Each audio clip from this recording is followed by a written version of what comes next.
10, 9, ignition sequence start, 6.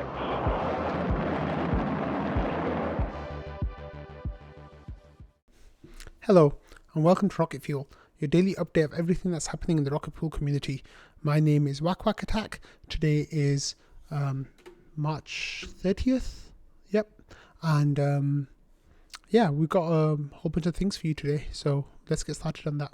So there was a discussion happening in Smart Nodes yesterday where Ken was talking to Mighty M and saying that you need to be on version 1.9.0, at least, like most likely it might end up being version 1.9.1 or something like that if there are any updates between now and Shanghai, saying that once Shanghai comes out you need to update to version 1.9.0 and older versions will not work after April 12th. So that's when the fork will happen. The older versions, like version 1.7.5 and older, will not be set up for the fork, so you will get left behind. And then Ken says don't upgrade yet as the version has not been released for mainnet. It will come out soon. So as we talked about yesterday, we're on release candidate 3. So Mighty M then had a question saying, is version 1.9.0, is that Atlas? Is it coming before Shanghai? I thought it was coming out after Shanghai. Maybe I misunderstood. So let me give a quick explanation of what Atlas actually is. So Atlas is a set of smart contracts that are going to be pushed to Ethereum mainnet. And it's already on Zheng and on Goerli now for testing, but it'll be pushed onto mainnet. So those set of contracts are the ones that are going to interact with the Ethereum's beacon chain's withdrawal feature. So right now, the Rocket Pool contracts that we're using are Redstone, which was part of the last update that we did, and those contracts don't have any capabilities of withdrawing your stake. So even those contracts can be active after the fork, they won't let you withdraw anything or use any of the new features that we're having in the Atlas upgrade, such as LEB8s, etc. So Atlas will be a set of smart contract upgrades that will happen pretty much maybe the day after Shanghai goes live on mainnet. The hard fork happens. So then the question is, version 1.9.0 of the smart node stack is going to come out before Shanghai. So what is that exactly? So version 1.9.0 is a new version of the smart node stack, the software that you run on your node that helps you validate. Now, why is this coming out before Shanghai? It's because this version of the smart node stack will have the latest versions of the client software that will make sure that you're ready for the fork. So by the time the fork comes around, your version of Geth or Nimbus or Besu, or on the other side, Prism, Lighthouse, Nimbus, etc. They'll make sure that everything is ready for the fork, and when the fork happens, they're going to be following the right chain instead of the wrong chain. So like I said, the current contracts of Rocket Pool will work just fine after Shanghai. However, the contracts will not be upgraded to the Atlas contracts until after Shanghai happens. So I hope that's explained the difference between those two things right there. So Ken says version 1.9.0 is the next version of the smart node stack that will support both Atlas and the new forks of Ethereum network, Shanghai for the execution and Capella for the consensus layer. Together, people have been calling them Chapella. Version 1.9.0 includes its default settings, the new version of the client software needed so your node follows the new Chapella fork and not the old fork. Atlas to me is the name of the new Rocket Pool smart contracts that will be deployed on the Ethereum network, and so I differentiate it from the smart node stack version 1.9.0 software. And then he says Joe may have a different perspective, and Joe then explains, he says Atlas is the contract upgrade, yes. Version 1.9 is smart node that knows how to use both Redstone today and Atlas later. And then Mighty M says, I got it. So do we have a target date for version 1.9 client on mainnet? I'm asking because I'll be traveling the week of 4/12. And then this is the key bit of information here. Joe says version 1.9 doesn't mean, oh, this is not the key bit. It just means that it'll use Atlas when it's released. And then Joe goes on to explain, this is the key bit, version 1.9.0 will either be released tonight or tomorrow. So in Joe's time, tonight was like 12 hours ago, I guess. And then tomorrow is like right now when you're watching this episode. So we can expect version 1.9.0 on mainnet at some point today, which Joe works in Australian time, so it might be like overnight for people in the US, or definitely for Europe. That we can expect that today, tonight basically, or early tomorrow morning. So I'm really excited about getting version 1.9 on mainnet. We can upgrade and make sure we're ready for the fork. I'll be doing a big push over the next 2 weeks, reminding people to update to the latest version of the smart node stack, just to make sure everyone in the Rocket Pool community is ready for the fork. So I'll definitely be like making a few reminders about that. And of course, as the last mainnet fork happened, the hard fork happened, we'll probably get a couple of like last minute updates. So version 1.9.0 probably won't be the version that goes into Shanghai Capella. It might be like 9.1 or 9.2, so because the clients will update their software before then if they find any bugs or things like that. And then Joe says that it's basically done. Release candidate 3 is for final testing, and so far the only problem people have reported is that Gurley gas sucks. Gurley gas really does suck. So yeah. That's really good news. Thanks, Joe, for that update. Okay, so we also a couple of days ago now we had the community call update, and we was featuring guest crypto tax calculator. So this space that I'm putting the link for in the description will let you listen to that. I forgot to provide an update for the call yesterday, so we got Mambo-san to provide a quick summary, so I'm just going to read that out for you all. So Mambo-san says that the speakers were Mav, Jasper, Langers, and Shane, who's the CEO of Crypto Tax Calculator. The first 30 or so minutes were focused on tax discussions. Crypto tax in general is regarded as painful, and even more so when Web3 transactions are involved, like DeFi, liquidity pools, staking, NFT flipping, etc. Shane emphasized the importance of keeping track of every transaction for tax purposes, which can be difficult. Crypto Tax Calculator aims to make this easier. Next, the community call focused on some Atlas upgrade info, such as testing on Gurley and bugs found as a result. So one of the bugs that we kind of talked about a little bit and Langers gave more information about was medium exploit, and that was a front-running grief exploit. And then the comment is that, although it would be irrational and costly for an attacker to execute, a fix was implemented on the contracts and put into release candidate 3. And this is for release candidate 3. Minipool delegates also need to be upgraded. The delegate upgrade will be required to use functions in Atlas, such as distribute balance. This will also be the case on mainnet as well. You can still stake using the old delegate, but unstaking will probably require help from the Rocket Pool team.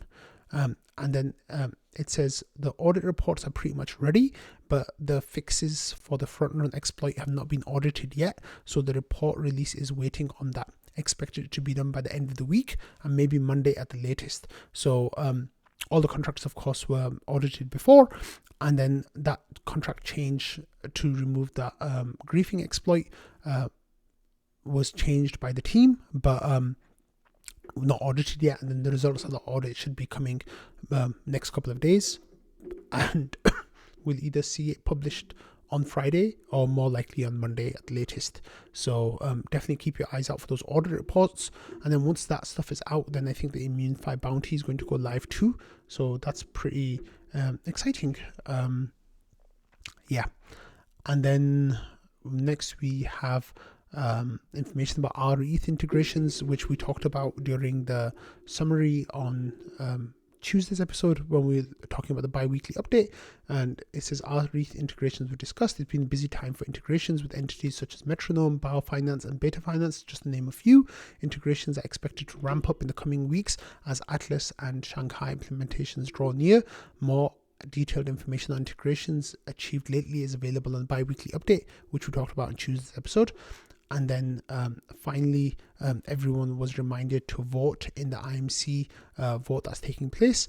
The charter and duties are discussed. Within their duties are to maximize oETH liquidity, and goes hand in hand with the previous topic of oETH integrations. So it was a really good community call. I really enjoyed listening to it, and I think it was really informative. The tax stuff was nothing that new, but it just kind of gave me a little bit of a kick to get my taxes done. I just need another couple of hours of work on that, but I'm just trying to figure out how to classify a few different transactions, and once I've got that done, then my taxes will be ready. Let's have a look at the IMC vote that's happening. So Jasper's number 1, Langer's number 2, Waldorf's number 3, and we have 3,100 out of 5,700 votes reached that we need for quorum. So if you haven't voted, please go and vote. If you're not sure who to vote for, actually I don't think there's an abstain option from this just to help us get to quorum, but hey, you could just vote for everyone equally and then that won't impact your vote, I guess. If you are not sure who to vote for, that will keep everything balanced. So definitely give it a look if you haven't voted yet.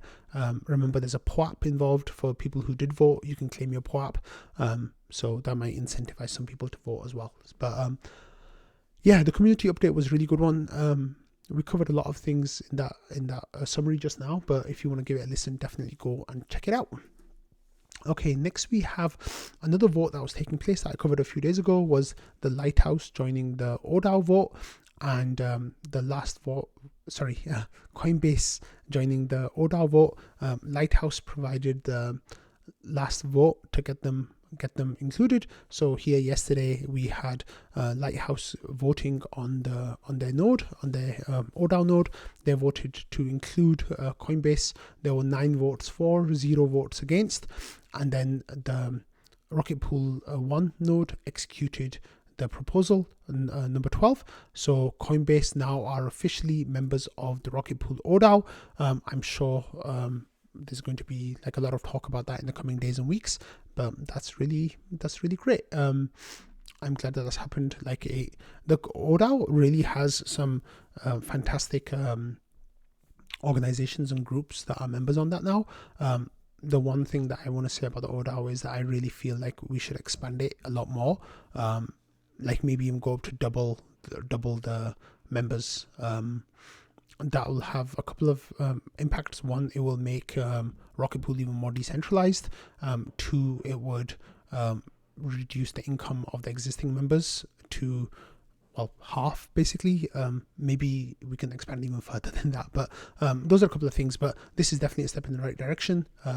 Coinbase, of course, is a very well respected and reputed organization, and having them on the oDAO is, I think, really good for that. So I hope they take their oDAO duties seriously, and I look forward to seeing what they do. Joe had this update. I guess he was feeling bored yesterday, and he said, all right, out of boredom, I've done the math, and behold, the largest smoothing pool blocks. So of course, after mainnet went live, we started to get MEV and tip rewards that were coming to stakers, and from September basically until now, we've had 2 blocks that were over 40 ETH, the biggest one being 47 ETH.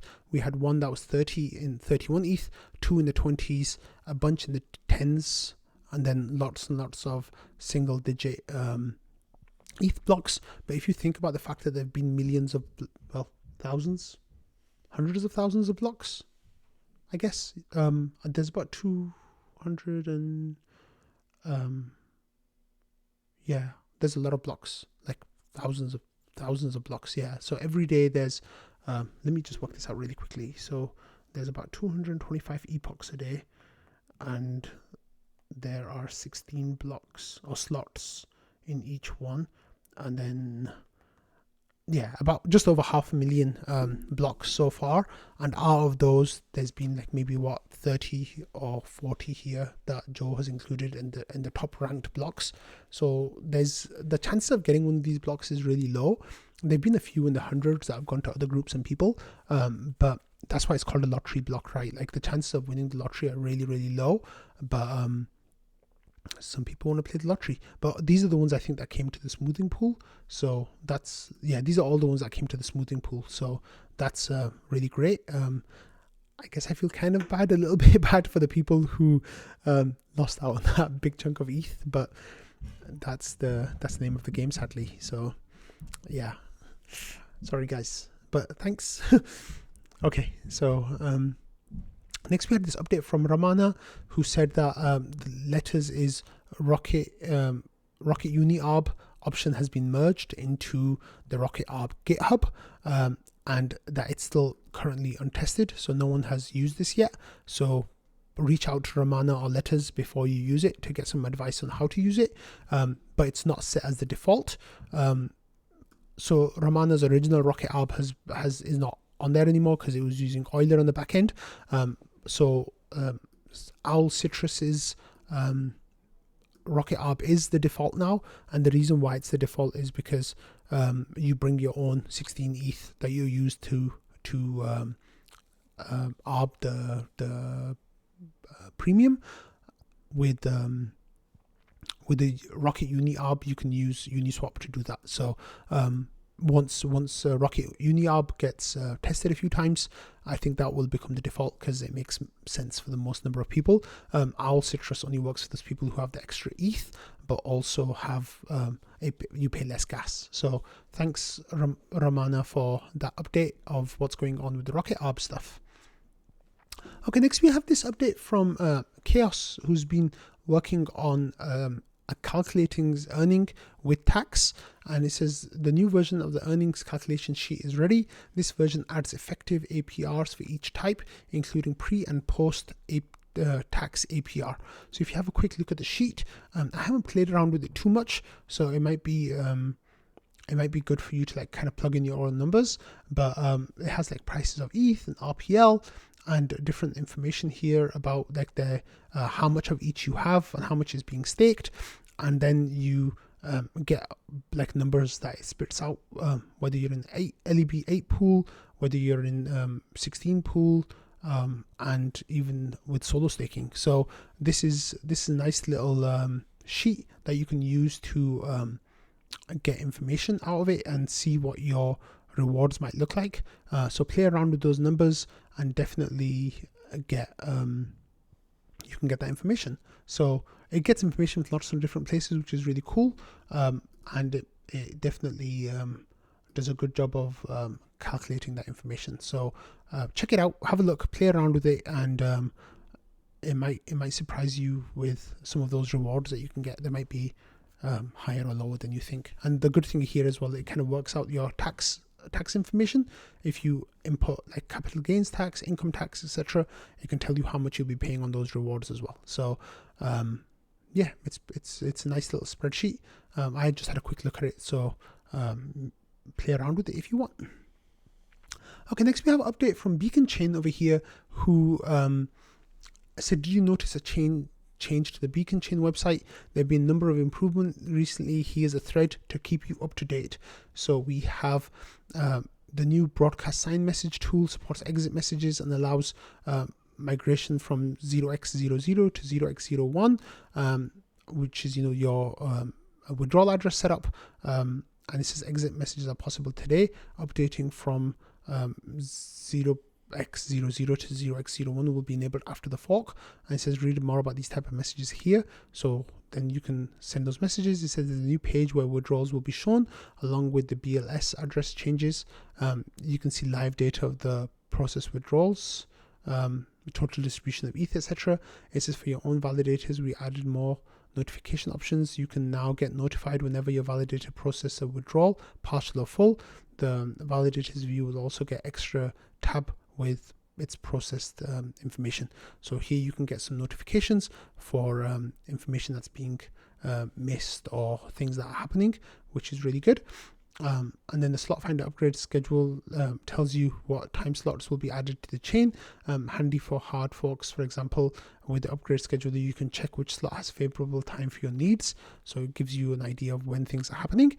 And to top it off, we've added withdrawal related API endpoints. Take a look in the API docs to learn more, and with that, we're fully ready to go into the Shapella hard fork. What feature do you want to see on Beacon Chain next? So it's really nice that the Beacon Chain team are always improving their product. Beacon Chain, of course, is the go-to resource for any staker. It has amazing information, and they're doing a really, really great job of being a vital tool for staking resources. So good job, Beacon Chain team. Keep up the good work. Okay, next we had this thing that happened basically at 6 a.m. and it was a large sell, basically $1 million sell of RPL, and then in response, the arbitrage opportunity started where there were some really big buys that were happening, and people like ow, and then they said that is a scammer address according to Etherscan, and basically something weird had happened. And then people, like, this was the warning on the Etherscan site. It says, warning, the report said this address was used in a phishing scam. Please exercise caution when interacting with this address. And then the information came out that it was poap.eth that they were getting their ETH from. So what happened was 85,000 RPL went out of Patricio Wathalter's wallet this morning, the poap.eth wallet, and then got dumped basically on the market. So you can have a look here on Etherscan that there were 2 transactions that went out. One of them was 64,000 RPL. The next one was 21,000 RPL. Overall, it was a whole lot of RPL. And then the tag of the wallet was fake phishing 66321. So that was a community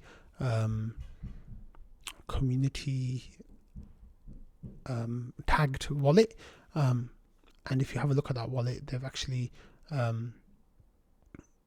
me see, sorry, that is not the right wallet. Let me actually go this way. Sorry. Okay, so if you have a look at their wallet, so it says, warning, the report was using a phishing scam, phishing hack scam. They then dumped all of that RPL.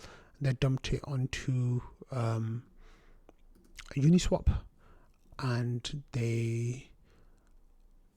so here you can see there was dumped on Uniswap 5,000 RPL, 600.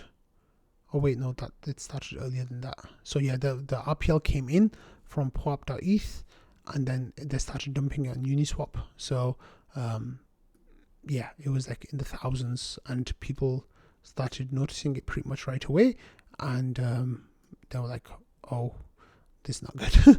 So it seems like phishing wallets were sending stuff back and forth to each other as well. So there was dumps happening from different wallets, and it was really bad. So that was horrible that's happened, right? Like, I'm really sorry to Patricio for this happening. There was a tweet here from Look on Chain. He says that attacker stole 85,898 RPL, which was worth at the time 3.83 million from Patricio, and dumped it on the DEX, and then said the price of RPL went down a lot, which, as you can see, went down really fast. As you like on this chart, you can see it went down from around $45 where it started just before the sell, and it went down all the way to, I think, $39 something. It went down really, really fast, down to, and this is from screenshot from CoinMarketCap, so it's not the best screenshot because they don't really update the information that well, but that's what happened. Jasper had a tweet saying there are a few actors who care more about the ethos, values, tech of Ethereum than Patricio. However, it's clear that the tech has outscaled the user experience. Even the most ardent operators can get phished. Patricio and RPL will survive, but account abstraction is necessary. So we really need tools to be put in place to prevent this kind of thing from happening. Even people who have been in the space for many years and are extremely involved in the space have still gotten phished, and that's really, really sad to see. People then tagged Patricio saying that it's so sad to hear that, and then Patricio replied by saying this is good for Rocket Pool. And I think it's kind of like a little bit of a tongue-in-cheek statement, but also it means that that the RPL now has gone out onto the market, and Patricio's supply has gone down a little bit, so he's not as much of a centralizing force as he was this morning. It's a horrible situation, and I'm really sad that this has happened. The community's been talking about it all morning pretty much. this is the main topic of conversation, and the vast majority of people have been extremely sympathetic and kind towards Patricio. Some people made jokes that were maybe not like totally appropriate, but hey, like that sadly is the kind of thing that happens. But the majority of people were just really kind and supportive, and from me and people in the rocket fuel community, we're sending out our regards to Patricio. And yeah, it's really sad that this happened, right? But I hope Patricio's okay, and I hope that this is a lesson for the community, for us to all be careful. And we're not even fully sure what happened. It might have been that some front end that Patricio had interacted with of a website that he thought he knew might have been a front, and he got caught in that. So I'm really sorry it happened, and I hope Patricio's okay. And yeah, I think we'll get more information about what happened maybe in the days to come. But if we do get the information, I'll share it with you all. But if not, then I guess we will. Anyway, I'm going to end the episode there, and I will see you all tomorrow. I hope you all have a lovely day. Bye.